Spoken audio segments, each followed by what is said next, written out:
ছাকনি চড়ে সাগর পাড়ি দেবে।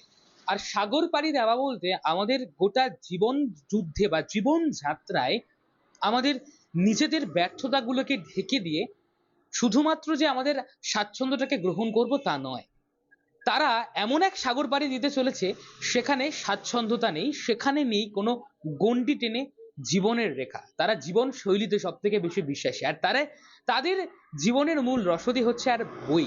আর আমি এই মুহূর্তে দাঁড়িয়ে রয়েছি পাপাঙ্গুলের ঘর। পাপাঙ্গুলের ঘর দুই ছেলেমেয়ের গল্প, যারা এই পাপাঙ্গুলের ঘরকে নিয়ে অনেক অনেক স্বপ্ন নিজেদের ভেতর তৈরি করেছেন।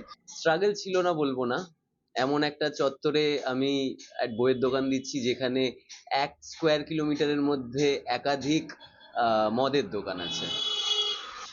আমি পাশে যত বই প্রেমীদের, বই কর্মীদের, প্রকাশকদের, লেখকদের পেয়েছি, তারা এই স্ট্রাগলটা আমাকে ফিল হতে দেয়নি। আজকে বই পড়ার প্রচুর প্রকাশক, লেখক, বইকর্মী, সম্পাদক, পাঠক, তারা যেভাবে আমাদের উদ্যোগ, আমাদের প্রাণ সঞ্চার করেছে, যেভাবে আমাদের অনুপ্রাণিত করেছে, যেভাবে আমাদের উদ্যোগকে সাপোর্ট করেছে, আমাদের পাশে থেকেছে, আর প্রতি মুহূর্তে এই প্রশ্নটা না করে যে বই বিক্রি করে কি চলে, এই প্রশ্নটা না করে তোমরা যেই পদক্ষেপটা নিয়েছো, এটা অনেক বড় সাহসিকতার কাজ।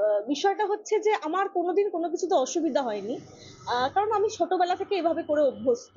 তো দুটোই আমি একসাথে করতে পারি আর কি, মানে অ্যাডজাস্ট হয়ে যায়। এবং সব থেকে বড় কথা, যে আমার সাথে রয়েছে সে যদি আরো বেশি সাহায্য করে, সুতরাং সব কাজটাই সহজ হয়ে যায় আর কি। সহজ অতটা ছিল না, কিন্তু আমরা ঠিক অতিক্রম করে ফেলেছি বিষয়টা। অন্তবিহীন পথে চলাই জীবন, শুধু জীবনের কথা বলাই জীবন, এটাই পাপাঙ্গুলের ঘরের মূল রসদ। এমনটাই কিন্তু আমরা জানলাম তাদের থেকে। আমার শহর পানিহাটি থেকে জয়ন্ত মজুমদার, কলকাতা টিভি।